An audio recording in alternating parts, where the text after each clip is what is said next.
ለቴክስቱ ታማኝ ነው ያልካለትኝ እኔ የሚማረ ነብዬ ልጨርሰው እንደሚሰራ አይነግሩም። ስላመንኩት እኮ ነው ወዳመንኩት ምጸልየው። አይ አልጸልይም። ለቄሱ እኮ ነው ኃጢአትን የነገርከው። አዎ፣ ስለዚህ ለቄስ ኃጢአትን ነገሩ ብሎ የሚል የመጽሐፍ ቅዱስ ክፍል አለ። ያው ክርስቶስ የሆነ ግንድ ነው፣ እነሱ ደግሞ ቅርንጫፎች ስለሆኑ ያው። አይ አንተ ምንድን ነህ? አንተ ቅጠል ነህ። አንተ እኮ ቅርንጫፍ ነህ። በስሙ ካመንክ ማለት ነው። በስሙ ካመንክ አንተ ቅጠል፣ እነሱ ቅርንጫፍ፣ እሱ ግንድ ሊሆን አይችልም። አንተም በእግዚአብሔር ልጅ ስም ካመንክ ከቄሱ ምንም የምታንሰው የምትበልጥበት ምክንያት የለም። ስለዚህ በእግዚአብሔር ልጅ ላይ ባለህ እምነት እኩል ነህ ማለት ነው። ኦኬ። ስለዚህ ነው ኃጢአት ብሰራ በእናንተ ቤት እንዴት ነው? ምንድን ነው? ለጌታ ነው የምትናዘዘው። ለጌታ ነው የምትናዘዘው። ለጌታ ማለት ባለውበት ሆኜ በቃ ጸሎት ማድረግ። ኃጢአትህን ለጌታ ነው የምትናዘዘው። እንደዚህ የሚል ይታያል እኮ። ለጌታ በምን መልኩ ነው የምናዘዘው ነው? ከላሰ እነግርሃለሁ። ኦኬ እሺ። ይሄ ምን እንደብሎ የሚለው ልጆች ሆይ ኃጢአታችሁ ስለ ስሙ ተሰርዮላችኋልና እጽፍላችኋለሁ። ስለምኑ ነው ኃጢአት የሚሰረየው? ስለ ስሙ። በቃ ስለ ጾምና ስለ ጸሎት አይደለም የሚሰረየልህ። በጾምና በጸሎት አይደለም ኃጢአት የሚሰረየው፣ በደም እንጂ በእግዚአብሔር ስም እንጂ። መጾም ጥሩ ሆኖ መጸለይ ጥሩ ሆኖ ማነው መጾምህና መጸለይ መስገድ በስግደትና በጾም አይደለም ኃጢአት የሚሰረየው። ወደ ጌታ ትጸልያለህ። ኦኬ፣ መጸለይ ያለብህ ቀጥታ ኃጢአትን ስሰራ ማንንም ትበድለው ያው ፈጣሪን ትእዛዝ ነው የምትተላለፈው። ሰው ኃጢአትን ሲሰራ ማንንም ይበድለው ፈጣሪ ነው። ኦኬ፣ ምን ይላል? አቤቱ እንደ ቸርነትህ መጠን ማረኝ፣ እንደ ምሕረትህ ብዛት መተላለፌን ደምስስ፣ ከበደሌ ፈጽሞ እጠበኝ፣ ከኃጢአቴ ምን በለኝ ይለዋል? አድነኝ፣ አንጻኝ። ኦኬ፣ ዳዊት ይህንን ብሎ ያለው ቀጥታ ወደ እግዚአብሔር ነው ወይስ ወደ ቄሱ ሄዶ ነው እንደዚህ ብሎ ያለው? ወደ እግዚአብሔር ነው ቀጥታ አይደል? ቄስ የሚባል ነበር እንዴ በብሉይ ኪዳን? ሌዋውያን ካህናት ነበሩ። ያው ከኦርቶዶክስ ቄስ በመቶ እጥፍ ከወርቅ ይልቅ የነጠረ የአገልግሎት ስርዓትና ስልጣን ያላቸው ማለት ነው። ራሱ እግዚአብሔር የመረጣቸው ሌዋውያን ካህናት ነበሩ። እዚህ ፕላኔት ላይ እንደነሱ አይነት ካህናት በዛ ኪዳን ውስጥ አልነበረም። ስለዚህ ቀጥታ ነው ኃጢአቴን ከኃጢአቴ ፈጽመህ እጠበኝ አንጻኝ ብሎ ያለው ማለት ነው። እና እኔ ግን መተላለፌን አውቃለሁና ከኃጢአቴም ሁልጊዜ በፊቴ ነው። ከዛ ምን አለ? አንተን ብቻ በደልሁ በፊትም ክፉም አደረገው ይላል። በነገር ትጸድቅ ዘንድ በፍርድም ንጹህ ትሆን ዘንድ ብሎ ይላል። አንተን ብቻ ምን አልኩኝ? በደልኩ። በፊትህም ምን አደረግኩ? ክፋትን አደረግኩ። በነገር ትጸድቅ ዘንድ በፍርድም ንጹህ ትሆን ዘንድ ይላል። በፍርድም ንጹህ ትሆን ዘንድ። ኦኬ። ስለዚህ ኃጢአት ስትሰራ ማንን ነው የምትበድለው? ፈጣሪ ነው። ኦኬ። ክፋትን ስታደርግ በፊቱ ነው አይደል የምታደርገው? ያ ፈጣሪ ነው። አሁን በዚህ ሰዓት ኃጢአትን ብታደርግ ኃጢአትህን የምትናዘዘው አንተ ነገ ነግቶ ንስሐ አባትህ ጋር ደውለህ ተቀጣጥረህ ነው አይደል? ያ እሱ መጽሐፍ ቅዱሳዊ አይደለም። ኃጢአትን በሰራበት እዚሁ ጋር አግባብ ያልሆነ ነገር ኃጢአትን ከሰራህ በህሊና ላይ ወቀሳ ከመጣ ይህንን ላይቭ ለቀህ ወጥተህ በቤትህ ተንበርክከህ ተደፍተህ አባት ሆይ በሰማይና በምድር አንተን በድያለሁ፣ መናገር የማይገባኝን ነገር ተናገርኩ፣ ማድረግ የማይገባኝን ነገር አደረግኩ፣ በዚህም ቃልን ተላላፊ ሆኛለሁ። ለማን ነው የምትለው? ለጌታ ማለት ነው። ስለዚህ በፈሰሰው በልጅ በክርስቶስ ኢየሱስ ቅዱስ ደም ከበደል ከኃጢአቴ ፈጽመህ እጠበኝ፣ ይቅር በለኝ፣ ደግሜ እንዳልበድልህ ደግሞ በጸጋህ ደግፈኝ። ቀጥታ ወደ እግዚአብሔር ስትጸልይ ጌታ ይሰማሃል አይሰማህም? ይሰማኛል። አለቀ። መምህር የተሰማን ኢግኖር አድርጋቸው፣ ተዋቸው። አይረቡህም፣ አይጠቅሟችሁም። መጽሐፍ ቅዱሳዊ አይደለም። እስኪ ከሱ ጋር ቀጥሪ። በግሪክ የተጻፈው መሳይ። ኦኬ። ከማንም ጋር ለመቀጠል ዝግጁ ነኝ። እሺ ከታች ቪዲዮ እያበራ ነበር አንዱ ልጅና በግዕዝ ነው። ሰላም ነው? ድምጽ ይሰማል? ይሰማል። ከኤርሚ ጋር ቀጥሉ። ኦኬ እሺ። ቅድም እየተወራ የነበረው ነገር ላይ መጽሐፍ ቅዱስን ገንጥሎ የማንበብ አይነት ነገር ስለሆነ ከፍቼ ላሳያችሁ። ቆይ አንዴ። ምን ላይ ተገንጥሎ የተነበበው? አንዴ ልክፈት። የኃጢአት ስርየት በምን ይገኛል የሚለውን ኦኬ እሺ። ሐዋርያት ሥራ መጽሐፍ ምዕራፍ 22 አንዴ ከፍ አድርጉ። ችግር የለውም። እዚህ ያወጣለሁ። ምዕራፍ 2 ቁጥር የሐዋርያት ሥራ ምዕራፍ 2 ነው። ኦኬ 2:38 እና እኔ ጋርም ስላለ ምን እንደሚል ምን ከምን ጋር የተያያዘ እንደሆነ ላሳያችሁ። እናውቃለን ብራዘርዬ። ያው ከፍ አድርጉኝ። እኔ ትልቁ ላይ አድርጉኝና ላሳያችሁ። ይሄኛውን አታምነውም? እኔ ትልቁ ላይ አደረኩትን። ችግር የለም። እኔ ለማሳየት እንዲመቸኝ ነው መጽሐፍ ቅዱስ ነው። ይሄው ማሳየት የፈለኩትን ፓርት ለማሳየት ነው። እሺ ቪዲዮውን ዝጋ። ይሄ ቁርአን አይደለም፣ ቁርአን አይደለም። ፊት ለፊት ላይ የከፈትኩት መጽሐፍ ቅዱስ ነው። ሐዋርያት ሥራ መጽሐፍ ምዕራፍ 2 ቁጥር 38 ነው አይደል? ወርታች ወደ ላይ በለኝ እኔ ያሳይልሃለሁ። ያ እንደምትፈልገው ይሆንሽ። እሺ የኔ ከታያችሁ የኔን ተከታተሉሽ። ጴጥሮስም ምን አለ መጀመሪያ? ቪዲዮውን ዝጋው።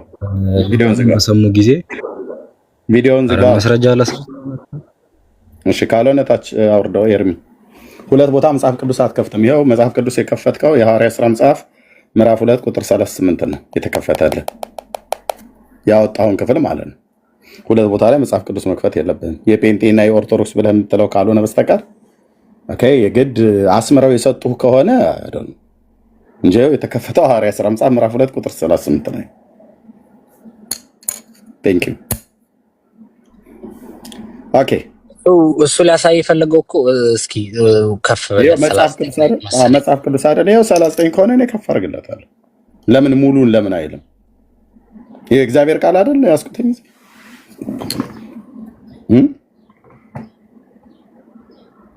ወይስ ዛሬ ከፍ አድርጉኝ ብሎ ወደሚለው ላይ መውጣት ፈልጎ ነው? ለካህን ተናገር የሚለው ላይ የለም። ኤርሚ በአንተ ልቀጥል አስገባኝ እያለ ነው። ኤርሚ ድል ትሰጠዋለህ። እኔ እኮ መጽሐፍ በአንተ ይቀጥል ይግባና ለምን እንደዛ እንዳለ መጠየቅ እፈልጋለሁ። ኦኬ በአንተ ልቀጥል እያለ ነው። ጥያቄ ያው እሱ ሁለተኛ መጽሐፍ ቅዱስ ተከፍቶ እንትን ከሚል በሱ ይግባ። ኦኬ ወንድማችን ያወጣው ሐዋርያት ሥራ መጽሐፍ ምዕራፍ 2 ቁጥር 38 ነው። በቃ ወደ እርሱ አድምጥ። እንድታወራ ከፈለክ ከኔ ጋር አድምጠኝና የሐዋርያት ሥራ መጽሐፍ ምዕራፍ 2 ቁጥር 38 ነው አይደል ያወጣው የነበረው ወንድማችን?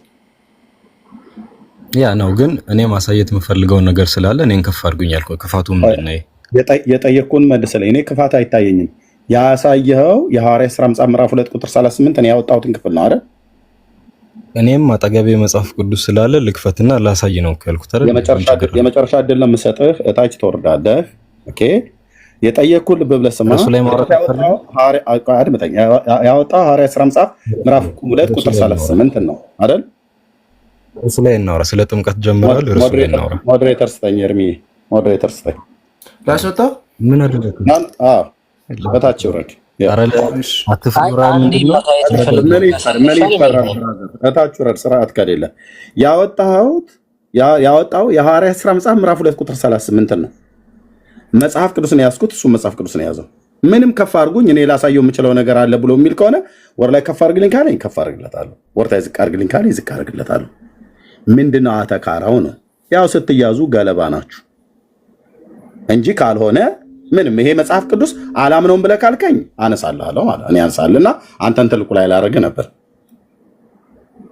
ኦኬ ይሄኛው መጽሐፍ ቅዱስን አላምንም ካልከኝ ያንተን ከፍ እንዳደረገ ነበር ጥያቄ። ግን ያው የኦርቶዶክስ ጠባይ እንደዚህ ስለሆነ ማለት ነው። ገለባ ናችሁ ስትያዙ ማለት ነው።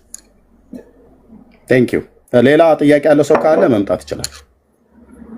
ኦኬ መጽሐፍ ቅዱስ የፈለጋችሁትን ቦታ ላይ ንገሩኝ፣ ከፍትላችኋለሁ። አይ የለም እኛ እንክፈት ብላችሁ ካላችሁም ደግሞ ተከፍቶልህ ታነበዋለህ ማለት ነው። ኦኬ ስለዚህ ምንም የተቆራረጠ የለም፣ ቁርጥራጭ የሚባል ነገር የለም። የኃጢአት ስርየት በውሃ ነው ብሎ የሚል ትምህርት ይህ መጽሐፍ ቅዱሳዊ የሆነ የሰው ስርዓት የሆነ ትምህርት ነው፣ አይገኝም። የኃጢአት ስርየት በውሃ አይገኝም። ጥያቄ ነበረኝ። ሚዩት አድርግ። እንደገባህ አይደለም ማውራት ያለብህ፣ እንደገባህ አይደለም እንትን ማለት ያለብህ። እሺ አውርቼ ስጨርስ እሰጥሃለሁ። የኃጢአት ስርየት በውሃ አይገኝም። በውሃ ማለት በጥምቀት አታገኝም የኃጢአት ስርየት። የኃጢአት ስርየትን ስሙን በመጥራት ነው ለጳውሎስ የሚያለው፣ ስሙን እየጠራህ ነው ብሎ ያለው። ኦኬ በስሙ በእግዚአብሔር ልጅ ስም ላይ ባለ እምነት ነው የኃጢአት ይቅርታ የምታገኙት። እናንተ የምታነቡት እችን ቁጥር 38 ነው። ጴጥሮስም ንስሐ ግቡ ኃጢአታችሁ ይሰረይ ዘንድ እያንዳንዳችሁ በኢየሱስ ክርስቶስ ስም ተጠመቁ የመንፈስ ቅዱስ ስጦታን ትቀበላላችሁ ብሎ የሚል ማለት ነው። ኦኬ ከዚህ በላይ ያለውን ከፍ ብላችሁ አታነቡትም። ቁርጥራጭ ጥቅስ ነው መምህራኖቻችሁ የሚሰጧችሁ። ይሄንን እዚህ ጋር ንስሐ ግቡ ብሎ ያላቸው ሰዎች ምን ብሎ ካላቸው በኋላ ነው። እነሱስ ምን ሪአክት ካደረጉ ምን ምላሽ ከሰጡ በኋላ ነው ንስሐ ግቡ ብሎ ያላቸው። ምክንያቱም እዚህ ጋር ወንድሞች ሆይ ብለው የሚሉት ቃል አለ ማለት ነው። ወንድሞች ሆይ ምን እናድርግ አሏቸው። እነዚህ ተጠማቂዎቹ ሰዎች ወንድሞች ሆይ ብለው ሐዋርያቱን ማለት ነው ወንድሞች ብሎ ያሏቸው ሐዋርያቱን ነው ወንድሞች ብሎ ያሏቸው። ወንድሞች ተብሎ የተባሉበት አይሁዳውያን ስለሆኑ ማለት ነው። ስለዚህ ወንድሞች ሆይ ምን እናድርግ አሏቸው። ምን ካለ በኋላ ነው ጴጥሮስ እነዚህ ወንድሞች ሆይ ምን እናድርግ ብለው ለነ ጴጥሮስ የጠየቁት። ከዛስ እነ ጴጥሮስስ ንስሐ ግቡ ኃጢአታችሁ ይሰረይ ዘንድ እያንዳንዳችሁ በኢየሱስ ክርስቶስ ስም ተጠመቁ ብሎ አለ ይላል። እሺ የኃጢአት ስርየት በጥምቀት ነው ይላል እዚህ ጋር። ደም ሳይፈስ ስርየት የለም ብሎ የሚለውን የመጽሐፍ ቅዱስ ክፍል አሽቀንጥራችሁ ጥላችሁ በኋላ እንደ እስልምና ሶላት 18 ጊዜ ብትለቃለቅ አትነጻም። መንጻት መዳን በእግዚአብሔር ልጅ ስምና በቅዱስ ደሙ ነው። የኃጢአት ይቅርታ በስሙና በደሙ ነው ማለት ነው። ቴንክ ዩ። እሺ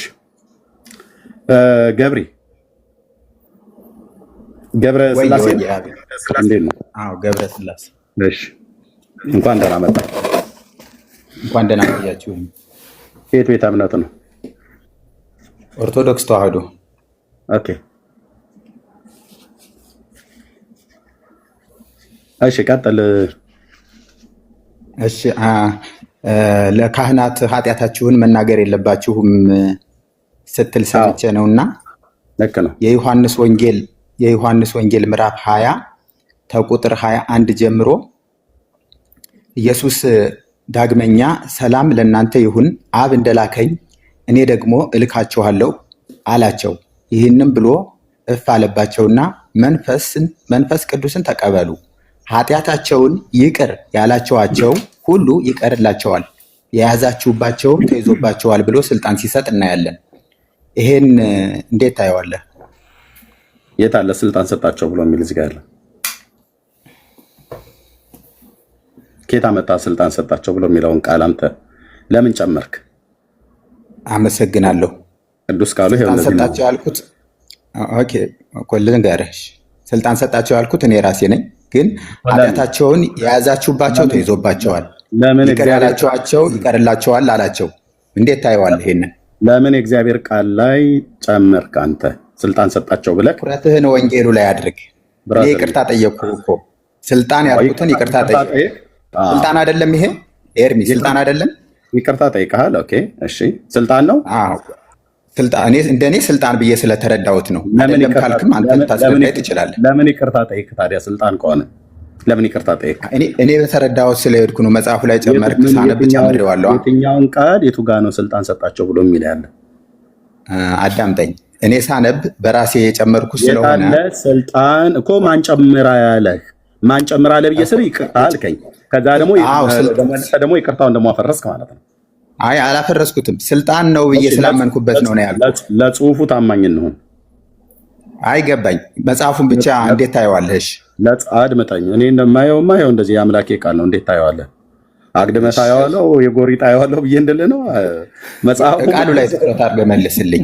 የኔ ስተተውና አንተ ትልቅ ስህተት ነው የተሳሳትከው።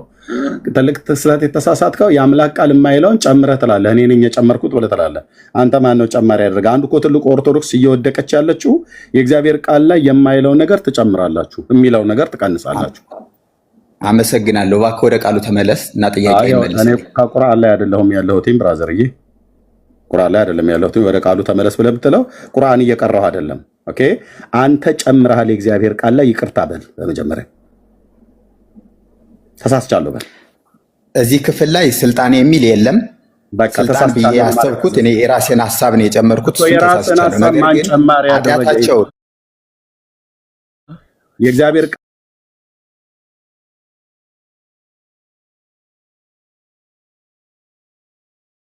ቃል ላይ አድምጠኝ። የእግዚአብሔር ቃል አይደለ? ይቅርታ ቆይ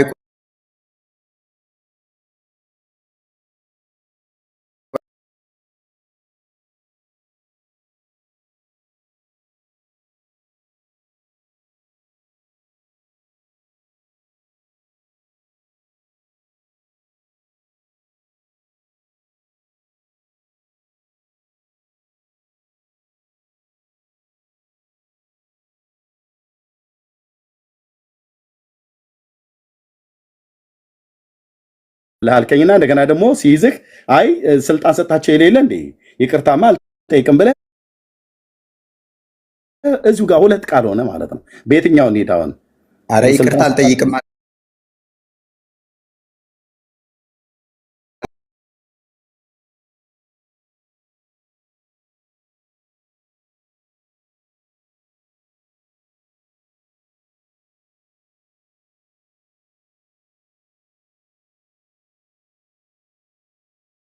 እዚህ ጋር ግን አልተጻፈም። ለዛ ይቅርታ ብያለሁ። ጎበስ መድገም ካለብኝ 100 ሚሊዮን ጊዜ ደግሜ ይቅርታ ልጠይቅ እችላለሁ። አሁን ግን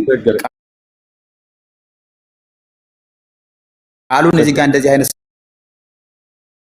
ስጦታ ሲሰጣቸው እናያለንና እንዴት ታየዋለህ? እሱ እሺ ኃጢአታቸውን ይቅር ያላችኋቸውን ሁሉ ይቀርላቸዋል፣ የያዛችሁባቸው ሁሉ ተይዞባቸዋል አላቸው። እየጠየቅኩ ነው። የመጣኸው ጴንጤ ቤት ነው፣ የምታወራው ከጴንጤ ጋር ነው። እናንተ እንኳን በተንሻፈፈ መረዳት ቃሉን በሙላት ነው የምንረዳው ትላላችሁ አይደል? ይሄ ክፍል ኃጢአትን ይቅር ስለማለት ነው። ጴጥሮስ ከነዚህ ከሐዋርያቱ አንዱ ጴጥሮስ በጎቼን አደራ ጠብቅ የተባለው ጴጥሮስ ወንድሜን ስንት ጊዜ ይቅር ልበለው ቢበድለኝ ብሎ የጠየቀው ጥያቄ ትዝ ይልሃል ወይ ነው ያልኩህ። ከታምረ ማርያም አልጠቀስኩልም። የጠቀስኩት ያንን ከወንጌል ነው። ታውቀዋለህ? ያን ክፍል አውቀዋለሁ። እሺ ስንት ጊዜ ብሎ አለው ጌታ? በቀን ስንት ጊዜ ይቅር በለው አለ? ቢበድለኝ ነው ያለው። አዎ ቢበድለኝ ነው ያለው። ስንት ጊዜ አለው ጌታ? 7 ጊዜ ይቅር ልበለውን ሲለው 7 ጊዜ አልክን? ከዛ ምን አለ? 7 ጊዜ 7 ይቅር በለው ብሎታል። ኃጢአትን ይቅር ኃጢአትን ይቅር ስለማለት ነው እዛ ጋር የሚናገረው። አዎ በቃ ይሄም ማለት እሱ ማለት ነው። አለቀ እንጂ እናንተ ይማረ ነው ይሳለ ነው አድመጠኝ ልጨርሳ ያ ማለት ነው። ይሄ ማለት እንጂ ይማረ ነው ይሳለ ነው ይቀበነ ምናምን ነገር ብሎ የሚሉት እነ መምሬ እንቶኔ እንደሚያወሩት አይደለም። ይሄ ክፍል አንተ ብለህ የምትል ከሆነ በለውና እኔ ፊት ከዛ እንቀጥላለን ማለት ነው። በለው ተርጉሞ ነው። አመሰግናለሁ። ያ ኃጢአትን ይቅር ስለማለት ምኑን ልበለው? በለዋ አንተ ተርጉሞ ይማረ ነው ይሳለነ ብሎ የሚል ከሆነ የማይሰራ ኃጢአት እግዚአብሔር ይፍታ እያሉ ጉማጅ መስቀል ኪስ ውስጥ አንጠልጥሎ እነ ጴጥሮስ እየዞሩ ማነው ክርስትና ስምሽ ማነው? ወለተ ስላሴ ነው አጸደ ማርያም ነው እያሉ የክርስትና ስም እየጠቀሱ እነ ጴጥሮስ መስቀል በቫርኒሽ የተቀባ እንጨት ነገር ይዘው ወይ በብረት ነገር የተሰራ አሁን እናንተ የማይሰራ ኃጢአት እግዚአብሔር ይፍታ እያለ ግንባርና አፍህ እንደዚህ እንደሚያስነካ እንደዛ እያስነኩ ሰውን ኃጢአትን ይቅር ስለማለት አይደለም የሚያወራው፣ ወንድምን ወይ ደግሞ ሰዎችን በደላቸውን ይቅር ስለማለት እንጂ። አጭርና ግልጽ። ከየት አመጣኸው? ወንድምን በደላቸውን ይቅር ስለማለት ይሄው መጽሐፍ ቅድም ጴጥሮስን አለ እኮ ወንድሜ ቢበድለኝ ስንት ጊዜ ይቅር ልበለው? የቱ ጋ ነው ያለው? እስቲ አንተ አምጣ አሳየኝ። ክፈት ነው። ኦኬ አታውቀውም? አውቀዋለሁ፣ ቃሉን አውቀዋለሁ፣ ግን ሙሉውን አንብብልኝ። አንተ እንደዛ ብለህ የጨመርከውን ማለት ነው። እኔ ምንም አልጨመርኩም አይልም ወይ? ቅድም ይላል ብለኸኛል። የወንድሞቹን ኃጢአት ነው አልክ። ከዚህ ጋር ስላገናኘው አንተ አያይዘህ አብራራለህ። የጠየኩ መልስልኝ። ቅድም ቅዱስ ቃሉ ውስጥ ነው ያለው ያልኩ የስልህ አዎ ብለኸኛል አይደል? ቃሉ እኮ ተጽፏል አለ፣ ግን ከዚህ ቃል ጋር እንዴት እንዳያያዝከው አስረዳኝ። ወንድሞች ኃጢአትና እዚህ ጋር እፍ ብሎ መንፈስ ቅዱስን ተቀበሉ ብሎ ስልጣን ሰጣቸው። ስለ ስልጣን አይደለም ማለት መንፈስ ቅዱስን ተቀበሉ ብሎ እፍ ብሎ ሲሰጣቸው እናያለን። ትእዛዝ ሲሰጣቸው ትእዛዝም አይደለም ካልከኝ ልትወው እችላለሁ። እሱንም ለምን ትተዋለህ? ትእዛዝ ነው ወይም ስልጣን ነው? እልካቸዋለሁ ብሎ ነው የሰጣቸው። አንዴ ይህም ስልጣን ያልከው አንተ ነህ። ቅድም ይቅርታ ጠይቀሃል። ይቅርታ ካልክ በኋላ 18 ጊዜ ደግሞ መንጠብ የለብህም። ወንድምህም ቢበድልህ ሄደህ አንተና እሱ ብቻችሁን ሆናችሁ ውቀሰው። ማቴዎስ 18 ማለት ነው። ውቀሰው። ቢሰማ ወንድምህን ገንዘብ አደረግከው፣ ባይሰማ ግን በሁለት ወይንም በሶስት ምስክር አፍ ነገር ሁሉ እንዲጸና ዳግመኛ አንድ ወይንም ሁለት ከአንተ ጋር ውሰድ፣ ሰዎችም ማለት ነው። እነርሱንም ባይሰማ ለቤተክርስቲያን ንገራት፣ ደግሞም ቤተክርስቲያንም ባይሰማት እንደ አረመኔና እንደ ቀራጭ ይሁንልህ። እውነት እውነት እላችኋለሁ በምድር የምታስሩት ሁሉ በሰማይ የታሰረ ይሆናል፣ በምድርም የምትፈቱት ሁሉ በሰማይ የተፈታ ይሆናል ይላል። ከዛስ ደግሞ እላችኋለሁ ከእናንተ ሁለት በምድር በማናቸውም በሚለምኑት ነገር ሁሉ ቢስማሙ በሰማይ ካለው ከአባቴ ዘንድ ይደረግላቸዋል። ሁለትም ወይንም ሶስት በስሜ በሚሰበሰቡበት በዚያ በመካከላቸው ሆናለሁና ካለ በኋላ ቅድም ያልኩ ቃል ማለት ነው። በዚያን ጊዜ ጴጥሮስ ወደ እርሱ ቀርቦ ጌታ እየተናገረ ያለው ነገር ገብቶታል። ሐዋርያው ጌታ ሆይ ወንድሜ ቢበድለኝ ስንት ጊዜ ልተውለት?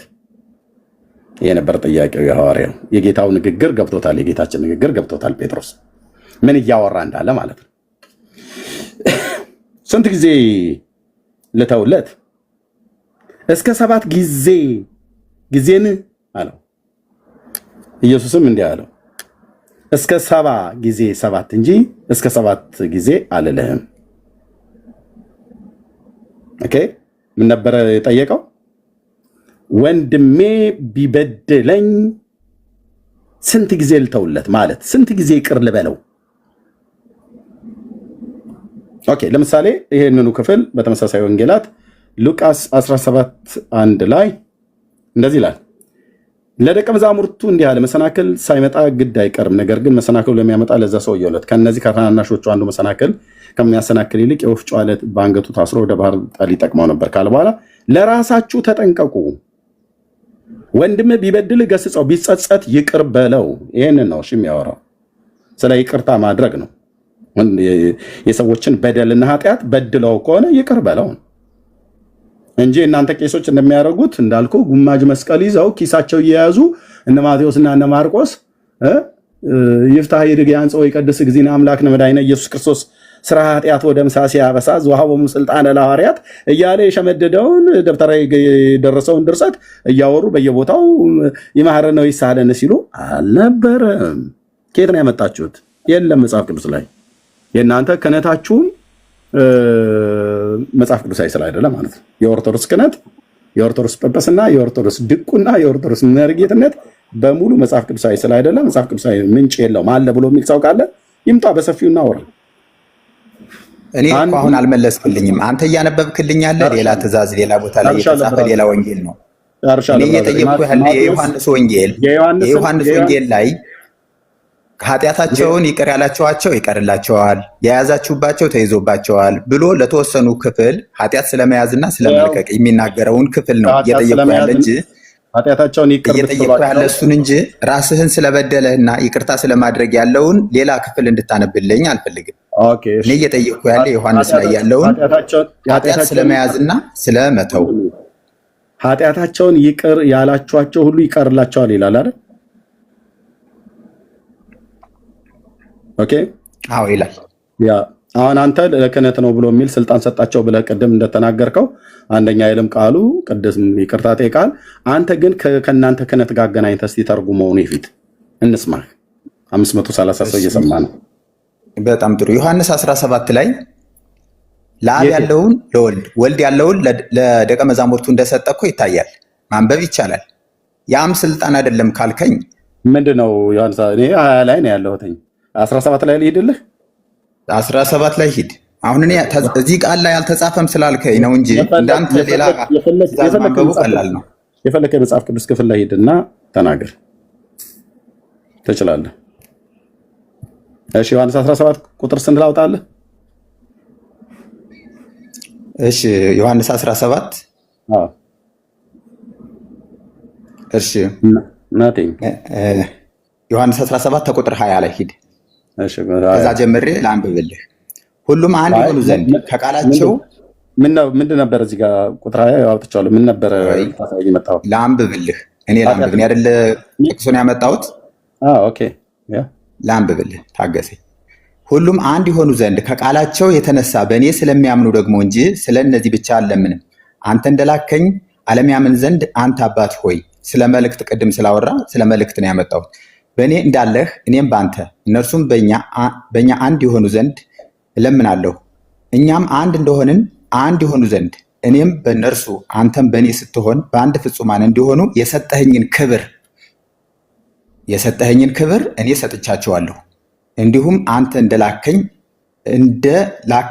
በወደድከኝ መጠን እነርሱን እንደወደድኳቸው ዓለም ያውቃል። አባት ሆይ ዓለም ሳይፈጠር ስለወደድከኝ የሰጠኸኝን ክብሬን እንዲያዩ እኔ ባለሁበት የሰጠኸኝ እነርሱ ደግሞ ከእኔ ጋር የሆኑ ዘንድ እወዳለሁ። ጻድቅ አባት ሆይ ዓለም አላወቀህም፣ እኔ ግን አወቅሁ። እነዚህም አንተ እንደላከኝ አወቁ፣ እኔንም የወደድክባት ፍቅር በእነርሱ እንድትሆን እኔም በእነርሱ ስምህን አስታውቃቸዋለሁ፣ አስታወቅኳቸውም ይላል። ስለዚህ እዚህ ጋር ላመጣው ያሰብኩት ሀሳብ ምንድን ነው? የሰጠኸኝን ክብር ሰጠኋቸው ይላል። ያ ክብር ስልጣን አይደለም ካልከኝ አሁንም ሌላ ነገር ሊሆን ነው።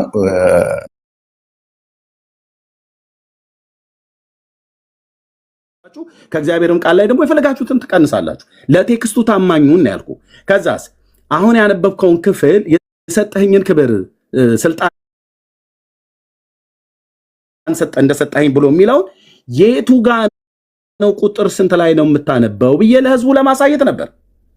አንተ ግን ፒሪ ያልክ። ተረጋጋና አውራ ብራዘር። እኔ ቁጥሩን የጠየኩ እኮ አታውራ አላልኩም። አሁን እሰጥሃለሁ 5 ደቂቃ 10 ደቂቃም ከፈለክ አውራ። ቁጥር 1 ላይ ነው አይደል ያልከው? ተረጋጋ ብራዘር። የምታወራው ከኤርሚያስ ጋር ነው። ቴንክ ዩ። ቁጥር ነው የጠየኩ፣ አታውራ አላልኩም። ማይክን ከፍታ አውራ። ይሄው ክብር የሰጣቸው ክብር ስልጣን ነው ብለህ የተረጎምከውን አምጣ፣ ማውራት ትችላለህ። አሁን ደቂቃ ካልሰጠኸኝ እኮ ሚዩት እያደረግህ ላወራ አልቻልኩም። ነገርኩህ። ያው ሂድ ጋይድ አላስቆምም። ክብር ብሎ የሚለውን ስልጣን ነው የሚለውን ወንድ ቤት ተናገር። ኦፕን ነው ተናገር አልኩ። አይ ይኸው እየደረብክብኝ ምኑን አወራህ ብለህ ነው። አንድ ደቂቃ ሰጥቻለሁ። ከ17 ነው ከ18 አቆማለሁ። ኦፕን ነው ብየው ነበረ። 1 ደቂቃ ይበቃሃል። እሺ። ኢየሱስም ይህን ተናግሮ ዓይኖቹን ወደ ሰማይ አነሳ፣ እንዲህ አለ፣ አባት ሆይ ሰዓቱ ደርሷል። ልጅህ አከብርህ ዘንድ በስጋ ሁሉ ላይ ስልጣን እንደሰጠኸው ለሰጠኸው ሁሉ የዘላለም ሕይወት ይሰጣቸው ዘንድ ልጅህን አክብረው አለ። ስልጣን ማን ሰጥቶታል? ቆይ 1 ደቂቃ ያላለቀም ባክህ። በስመ አብ 626 ሰው እያለ አንተ 1 ደቂቃ እንኳን ሰጠኸኝ። ልታስወራኝ ካልቻልክ ምንድን ነው ልወያየው የምችለው? ስልጣን እዚህ ጋር የሰጠውን ስልጣን አብ ለወልድ የሰጠውን ስልጣን እዚህ ጋር ደግሞ ምን እያለ ሲሰጣቸው እናያለን። የሰጠኸኝን ክብር እኔ ሰጥቻቸዋለሁ ብሎ ሲተረጉምልን እንሰማለን። መጀመሪያ ያነበብኩት ላይ የዮሐንስ ወንጌል 17:20 ላይ ጨርሻለሁ። ይሄንን ስልጣን ሰጠኸኝ ያለውን እዚህ ጋር ለሐዋርያቱ ክብር ሰጠኋቸው። የሰጠኸኝን እዛም የሰጠኸኝን ይላል፣ እዚህም የሰጠኸኝን ይላል። ይሄ ልክ አይደለም ካልከኝ ልስማህን የሚዩት አድርጌ መደራረብ ስለማልፈልግ። ኦኬ ቴንክ ዩ። 1 ደቂቃ ጨርሰሃል። ልብ በሉ እዛ ቁጥር 20 እስከ 26 ባነበበው ላይ የሰጣቸው ክብር እሱ ስልጣን ነው ብሎ አለ። ቃሉ አይልም፣ ቴክስቱ አይልም። አሁን ደግሞ ቁጥር 1 ላይ መጣና የሚለውን ይዩት። አሁንም ስልጣን ሰጣቸው አለ። የሚለውን ግን ይዩት። እዩ እንዴት በቃሉ ላይ እንደሚዋሹ።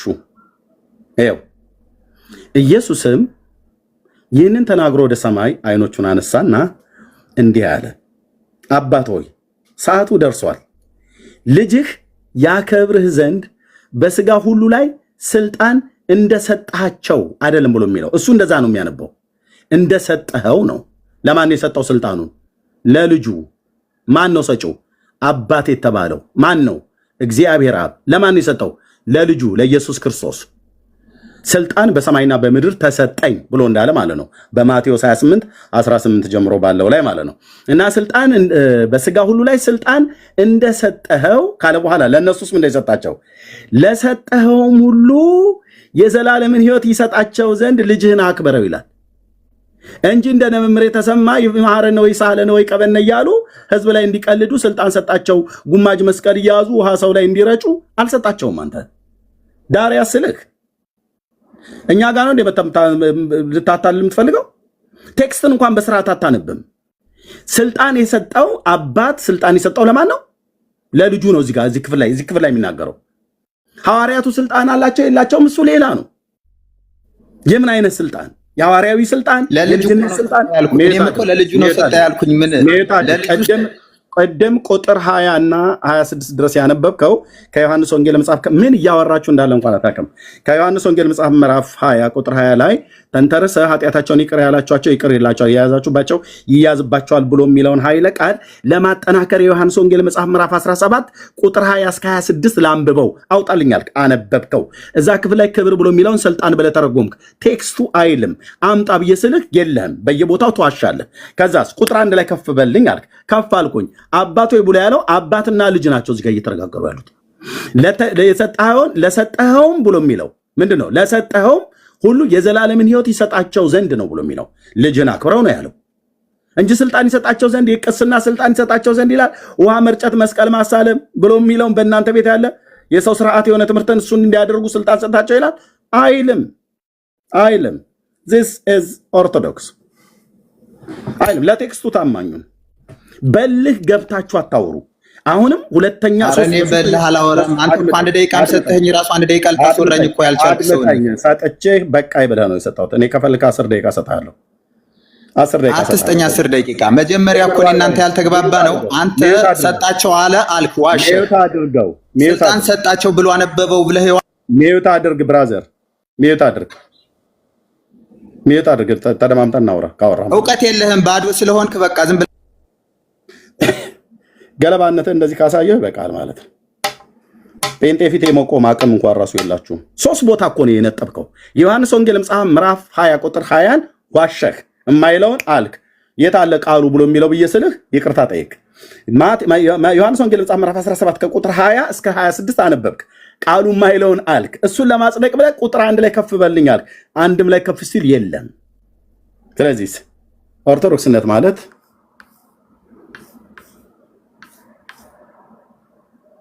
ሰው በሶስት ቦታ ላይ ዋሻ እንዴ? አንድ መጽሐፍ እሱን ካቆመ 2 ቦታ ላይ ዋሻው፣ መግቢያው ላይ ዋሻ፣ መደምደሚያው ላይ ዋሻ። 2 ላይ ማለት ታማኝ ሁኑ፣ ለቴክስቱ ታማኝ ሁኑ። ጴንጤሙን፣ ኦርቶዶክስ፣ አይሁዳዊ፣ ካቶሊክም ሁኑ፣ ማንም ታማኝ ሁኑ፣ ታማኝ እንሁን። ለቴክስቱ ለተጻፈው ጽሑፍ ታማኝ ሁን። የራስን ሐሳብ እኮ ነው ቅድም አምጥተህ የጨመርከው። በሶስቱም ባነበብከው ክፍል ላይ የራስን ሐሳብ አስገብተህ ስራው አስገብተህ አርቲው ቡርቲ የሆነ ወሬ ጴንጤ ፊት አታወራም ማለት ነው። አታወራም። ኦኬ፣ ሐሳባችሁን አጨምሩ። እኛም ሐሳባችንን አንጨምርም። ለቴክስቱ ታማኝ ያልሆነ ሰው ለትርጉሙ እንዴት ታማኝ ሊሆን ይችላል? ወንድሞች እናቶች፣ በመጀመሪያ ለጽሁፉ ታማኝ ልሁን። እኔም ጴንጤ ወገኔም ለጽሁፉ ታማኝ መሆን አለብን። ከዛስ ለጽሁፉ ኦርቶዶክስም ታማኝ መሆን አለበት። ለጽሁፉ ታማኝ ያልሆንክ ለትርጉሙ ታማኝ አትሆንም። እናንተ ትመጡና ጽሁፉ የማይለውን የራስን ሐሳብ ቅድም መግቢያው ላይ እንዳልከው ትጨምራለህ። ከዛ ደምብላ የሰው ስርዓት የሆነ ትምህርት ታወራለህ። እንኳን የምትፈቱት የምታስሩት አይደለም። ክህነታችሁ ራሱ መጽሐፍ ቅዱሳዊ አይደለም። ይሄ እኔ ለማናደድ ብዬ አይደለም ይሄን የምናገረው። የኦርቶዶክስ ክህነት መጽሐፍ ቅዱሳዊ አይደለም።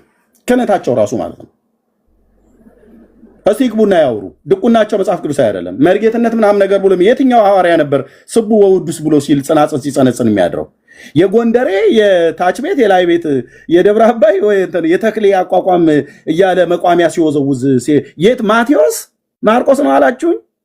እንጨት ይዞ እንደዚህ እያደረገ በጽናጽን እንደዚህ እየጣሉ ያርጉት የነበረው የቱ ጋር የለም። መስቀል ይዘው እናንተ አሁን እንደምታረጉት አስር ያለው ፈትቻለሁ ምናምን ነገር ብላችሁ እንደምትሉት እንደዛ ያርጉ ነበር ወይ? የለም። እነሱ ወንጌል ነበር ይሰብኩ የነበሩት። የለም። የትኛው ክህነታቸው ነው? እነ ጴጥሮስ ውዳሴ ማርያምና መልከ ማርያም ተብረው ነው እንዴ?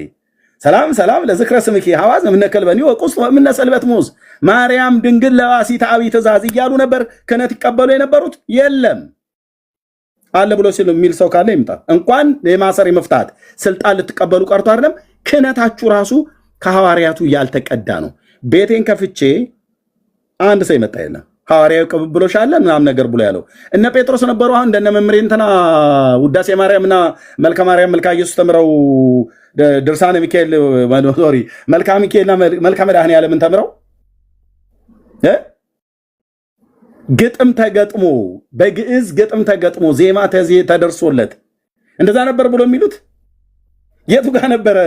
ቅዱስ ዮሐንስ ሰላም ለዝክረ ስምከ ዘይረክቦ ተፍጻሜ ተብሎ ያለው የቱ ጋር ነበር?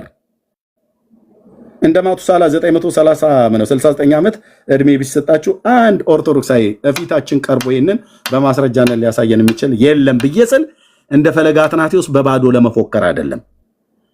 የለም። እነሱ ያረጉ የነበሩት ወንጌል ነበር ይሰብኩ የነበሩት የጌታን ማዳን፣ በጎነቱን፣ ቸርነቱን፣ አምላክነቱን፣ ትህትናውን፣ ምሕረቱን ነበር ለሰው ልጆች ይሰብኩ የነበሩት። የማረነ ወይ ሳለነ ወይ ቀበነ ያለ ጠላውን ጠጥቶ ጠግቦ እንደሚለው ቄስ ይሉ አልነበረም። እነሱ